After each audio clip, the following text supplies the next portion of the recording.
This is what computers do.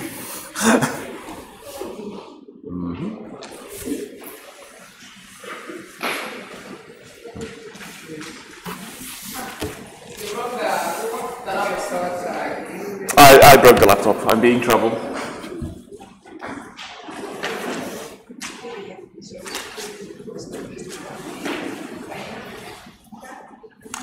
I could just wave at you as well. Shall I press the button? Well, I can just wave at you and then, yes, that works. So, can I have my next slide? All right. So, hello, I'm Philip. I'm also known as Trouble. I'm a member of the FreeBSD project and the director of the FreeBSD Foundation. I also do other things when I'm not hanging out at conferences. I write device drivers. I play with real-time operating systems. I do some electronics design. I have a special relationship with radios. But today I'm going to talk about the FreeBSD operating system, and I'm going to tell you why it is not a Linux distribution. As far as I know, many people here use Linux, and I'm here to tell you that you don't have to live this way. If I can have my next slide. There we go. So many of you are probably familiar with Linux, and many of you are possibly using it at work and not enjoying it very much. I'm here to tell you about the FreeBSD operating system, which is a free and open source Unix-like operating system, which has been around for about 30 years, and why this is better than Linux or better than whatever other operating system you are using on your systems currently. The FreeBSD project is a complete operating system. This is different from Linux. When you get Linux, you get a kernel and some packages and some tools, and all these packages and tools are put together by different people and different groups into what the Linux world calls a distribution. And there are various kinds of distributions. You have Red Hat, you have CentOS, you have Debian, you have Ubuntu, and the only thing they really have in common is that they are impossible to use. Or if you can get them to work at all, they probably don't work very well. And furthermore, if you have a Linux installation and you want to upgrade it, there will be surprises. And FreeBSD has none of these properties. We build a complete operating system and we give you all the tools and packages you need to get your work done. We have 24,000 third-party applications currently in our package system. So all of the user space applications you are used to on Linux or Solaris or whatever operating system you happen to be using will also just work on FreeBSD, and usually they will also just work better on FreeBSD than on whatever operating system you are currently using. Also, in stark contrast to many other operating systems, the FreeBSD project releases complete documentation together with the operating system, so that when you install your system, you can sit in a locked room without an internet connection and set up your system. Of course, if you're going to set up a system that's going to be talking to the internet, you're probably not going to leave it disconnected from the internet for very long, but you can actually get your documentation offline. So you don't, when something goes wrong, you can find out what is wrong online on your system without having to ask some internet search engine or paste your stack trace on some other dodgy website and try to discern what's wrong. Have my next slide, please. There we go. You may ask, FreeBSD? I've never heard of FreeBSD. What is this heathen system? Well, many other people have heard of it. This is a list of companies who have been using FreeBSD with great success for many years, and some of these names should probably be familiar to you. NetApp, for instance, is a manufacturer of large storage appliances, and their on-tap operating system is actually secretly FreeBSD.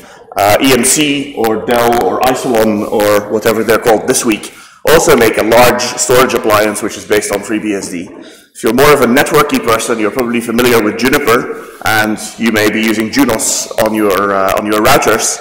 Junos is secretly FreeBSD with some Juniper secret sauce running on Juniper hardware to make packets flow really quickly. If you have a Mac, there's a few Macs in the room. If you have a Mac, Apple OS X is really parts of FreeBSD, bits and pieces, the network stack, and pretty much all of FreeBSD user space running together with some Apple secret sauce and making your desktop experience happy. There's a whole number of companies here. So Yahoo runs FreeBSD on rather a lot of servers. If you have a Yahoo email address, you are talking to a FreeBSD machine every day to download your email or your spam, as the case may be. Have my next slide. So why do these people use FreeBSD, and why would you want to use FreeBSD? Well, there's a number of good reasons. First of all, it works. But another set of good reasons is that we have a lot of innovative technologies in FreeBSD. We have a bunch of good compilers in our system. We have the best file system available today, and all of the network technologies you could possibly want. And we are continuously developing them as the technology improves. I'll talk some more about these features later on. We also have a mature release model. So when we release a new version of FreeBSD, we don't release surprises, and we don't release when it's ready. We release timed-based releases every 6 months or every few years. We release a .0 release, and every X amount of time we release our dot releases. And this is predictable, and we have a release schedule on our website which you can follow, and you can choose to, choose to upgrade on a schedule that fits you. You don't have to, are they going to release, or are we waiting for 4 years or 5 years, for whenever? Our release model is very mature and fits into most organizations' workflows.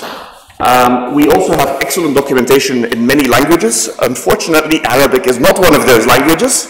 I believe there is an Arabic documentation project, but it hasn't gotten very far. On that note, if you find yourself with too much time on your hands and you enjoy translating documents written in English to Arabic, I would encourage you to, join the FreeBSD documentation project and translate our documentation to Arabic. I've lost my microphone. It's now blinking at me. Is this normal? I don't know. Do I just speak louder? We also have a business-friendly license. Oh, I pressed another button. No. Okay. Lala.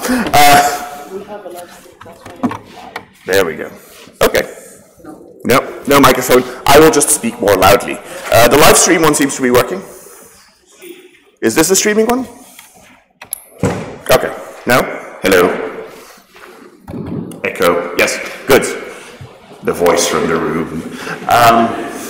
We also have a business-friendly license, which if you're using FreeBSD in your organization as a server, might not be very interesting to you, but if you're going to develop products based on FreeBSD, then this business-friendly license is particularly useful for you. We don't require that you release any derivative products under some viral license. Our license is basically, if you think the software is useful, use it. If it blows up in your face, you get to keep all the pieces. Can I have the next slide, please? All right, the FreeBSD operating system has been around for a very long time, and the history of FreeBSD is really the history of the internet.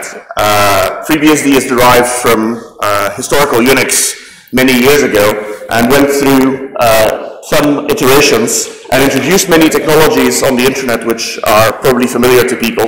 FreeBSD introduced the Pascal compiler, which nobody uses, the VI editor, and many of the tools like tar and well, actually the IP stack. If you use the IP, the Internet Protocol, this was originally developed on FreeBSD. And over its more than 30-year history, FreeBSD has introduced many of the tools everyone uses today on Unix operating systems. Linux uses many tools that were developed on FreeBSD. They've then gone and rewritten them with new bugs in them, but the tools originally came from the BSD world. Can I have my next slide? If you're awake. Good, thank you. So I said earlier that the FreeBSD project produces a whole operating system. We don't just produce a kernel, we also produce all of the userland applications that you need to use this kernel effectively. In the Linux world, they have one group of people producing a kernel, which is just the device drivers, resource management, some security bits, and then they leave it to other people to write the C library and all the networking tools and all the configuration tools that need to talk to this kernel.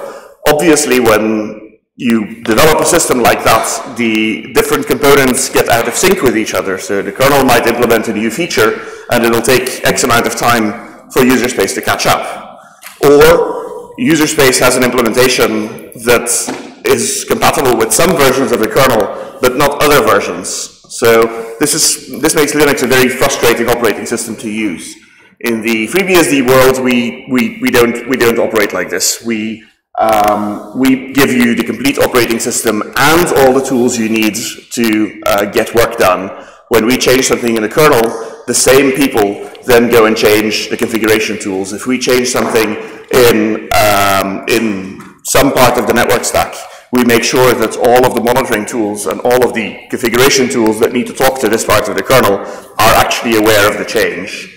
And we develop like this in a fairly mature manner. We think first, and then we make our changes. So the bottom line of our philosophy is that our system is ready to code as soon as you're done installing. Of course, it's only ready to code if you're a C developer.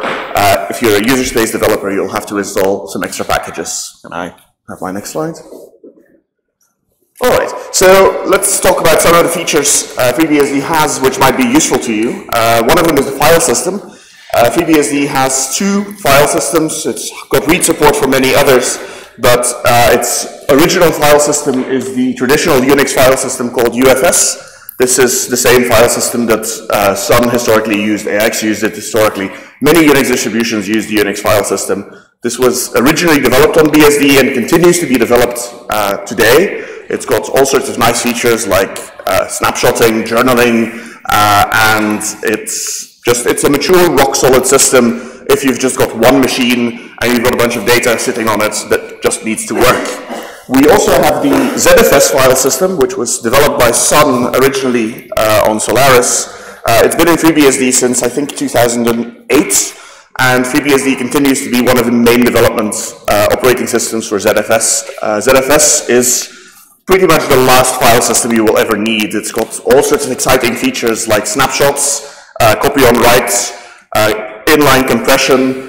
You can do ZFS sends and ZFS receive to move an entire file system from one machine to another machine with all of the metadata intact. So ZFS is really a volume manager and a file system rolled into one. And if you've ever used ZFS on a file server, you will never want to use any other operating system again. ZFS also checks the consistency of your files in the background all the time. ZFS knows that hard disks secretly are out to get us and out to eat data. Hard disks are not where you store data. Hard disks are what you feed your data to. Unlike any other file system available today, ZFS continuously checks whether the hard disk is lying to you. Are your files still in a useful state, or is your hard disk secretly eating your disks? ZFS also supports all sorts of things like RAID. So if one of your disks goes and explodes, if you're using ZFS with a RAID configuration, you still have enough copies of that file to get your data back. Of course, this is not an excuse for backups, but it allows you to hopefully restore your backups less often than you would on another file system. The next slide. FreeBSD also has some exciting security features. If you were in my class earlier this week, you are probably sick of me using the word jails. FreeBSD has jails, which are a lightweight virtualization feature.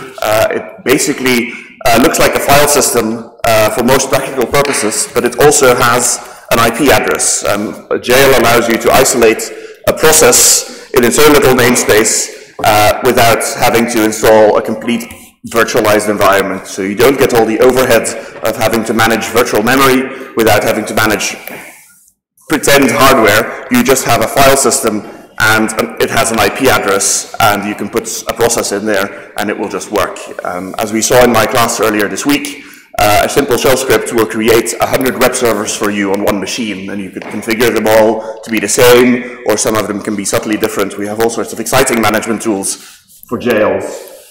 We also, for the more paranoid among us, have mandatory access controls and an audit framework. Mandatory access controls ensure that if you have set up a certain restriction on your system, that that restriction cannot be violated. The operating system guarantees that, you know, some process cannot be seen by another process, and the system just ensures this. We also have an audit system which allows you to send system events to some other machine on your network so they can't be tampered with by anyone who does manage to interfere with your system. More recently, we've also added something called Capsicum, which is a FreeBSD only feature. I don't think it's been ported to anywhere else, which allows you to isolate dangerous activities within a process to a little sandbox where it can't do any harm. For instance, we've added Capsicum support to TCP dump, which allows you to run the dissectors of TCP dump, which go and analyze the protocols in depth in a little sandbox, so that if someone sends you a malicious packet that would exploit a bug in the dissector, this dissector can't escape and do nasty things with other features of your operating system. This is all very exciting, and active research is being done, and development is being done on this. We're gradually adding Capsicum to all parts of the operating system for more security. Some more.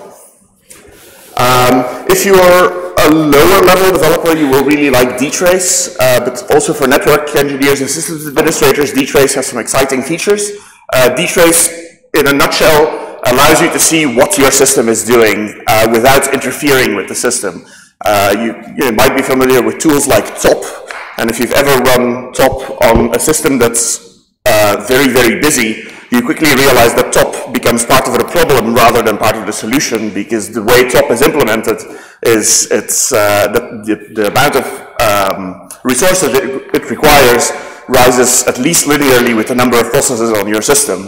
DTrace is implemented in a much more clever way, which allows it to not make your system even worse when you're just trying to see what on earth it's doing. It allows you to see inside any system call. It gives you a very detailed level view over what your system is doing. Our DTrace also has special support for things like TCP or things like NFS if you're trying to debug very specific problems on your system. There we go. This is a network operating group conference, so maybe I should talk a little bit about networking.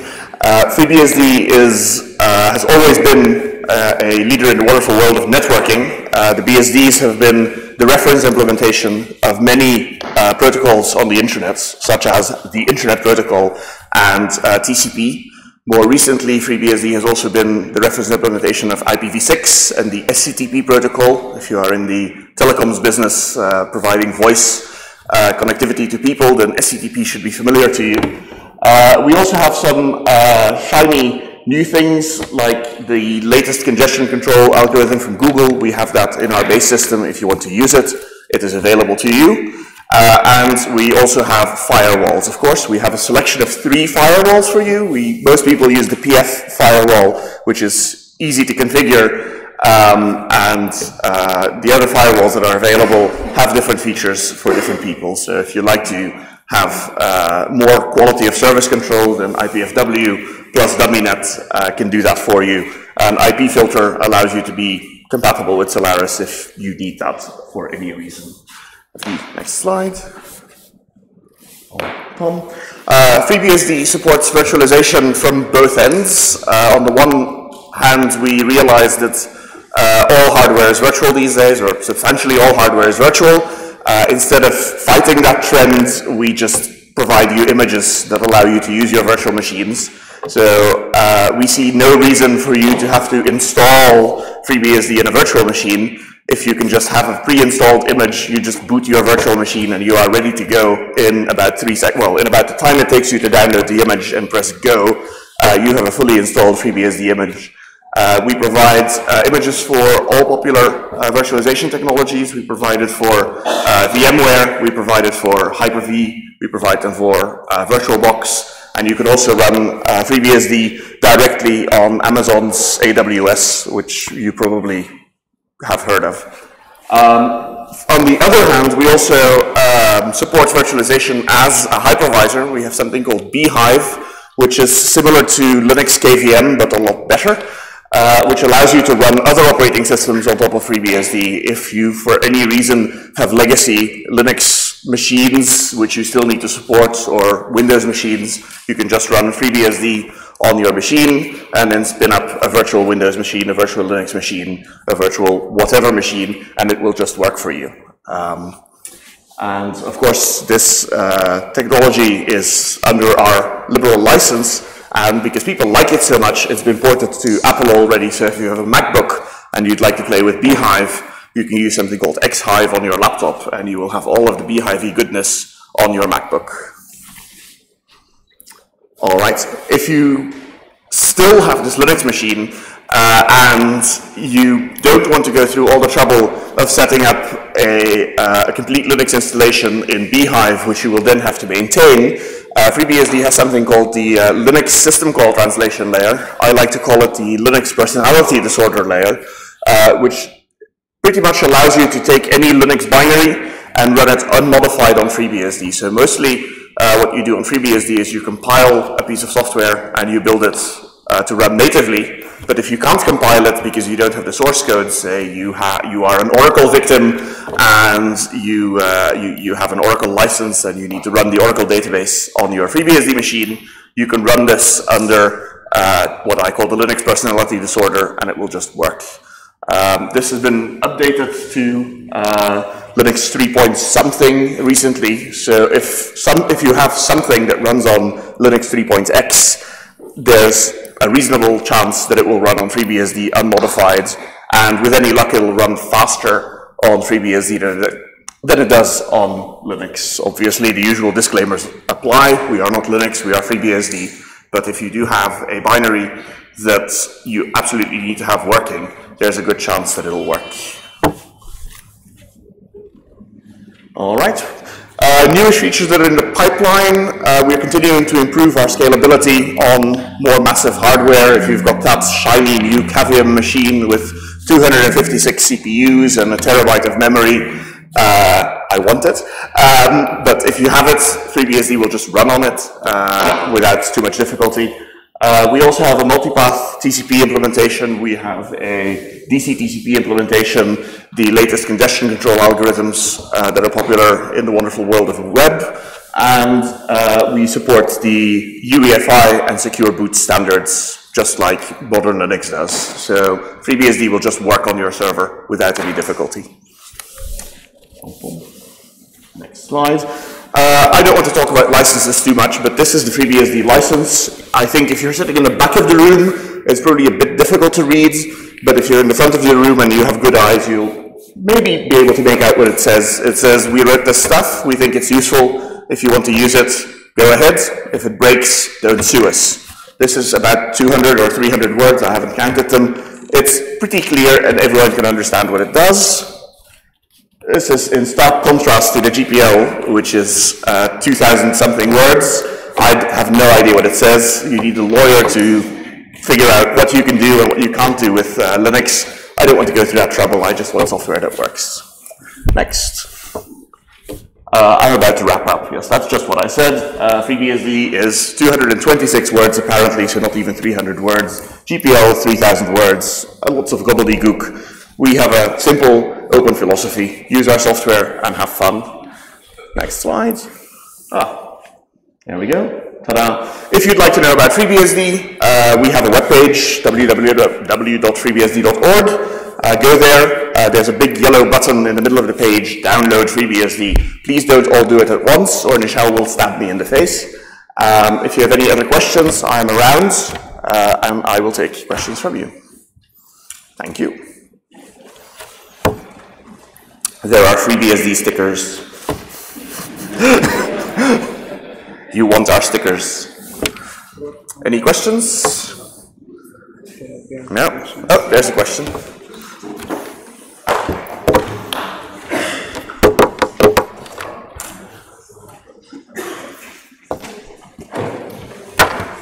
I now have 4 microphones.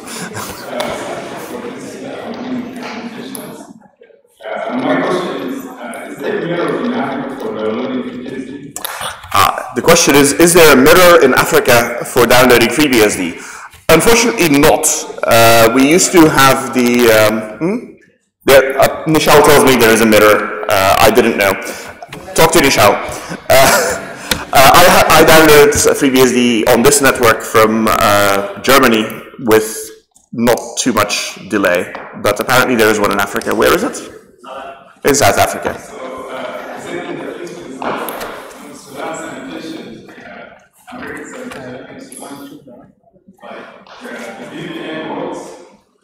Does what work?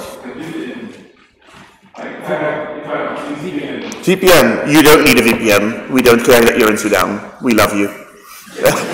we love everyone. You don't need a VPN. To download FreeBSD, you don't need a VPN. If you want to use a VPN on FreeBSD, all of the VPN technologies that you use on other operating systems will just work on FreeBSD and probably work better. So we have OpenVPN in the ports tree. We have IPsec supports on by default in the kernel. You need to install the tools for configuring it, but that's easy enough to do. The FreeBSD handbook has an entire chapter devoted to all sorts of virtual private networking technologies. But much more importantly, you do not need a VPN to download FreeBSD. Any other questions? Nishao? Any other serious questions? Anyone? I'm part of community. I have a question about FreeBSD and it's not usability. So, OpenShift Linux, and that sort of stuff has become very popular. It's common for me to think about how I would run on my desktop at home. So it's common for people to think how I could run on my desktop and on my server.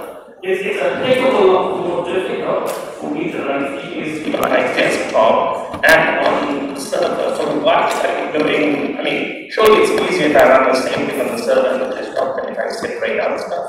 Yeah. Right, so yes. So the question is, can I run FreeBSD on my desktop, or is there a way to make FreeBSD on my desktop a more pleasant experience? FreeBSD does not really focus on the desktop as our main concern. We like to be the best operating system on servers, which is not to say that FreeBSD is going to be a painful experience on laptop. It's just not going to be the best.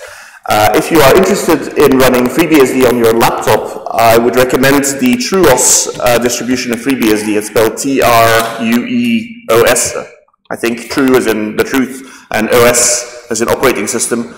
They used to be called PCBSD, and they have taken the FreeBSD kernel and the FreeBSD user space and all of that sort of stuff, and they have built a desktop operating system out of FreeBSD, much in the same way as Apple has done, but maybe a little bit simpler than Apple. So if you want to run FreeBSD on your desktop, try out Truos instead of trying, well, you can, of course, I encourage you to try real FreeBSD as well, but if you find that a bit too cumbersome, you can just use Truos, which is a desktop version of FreeBSD.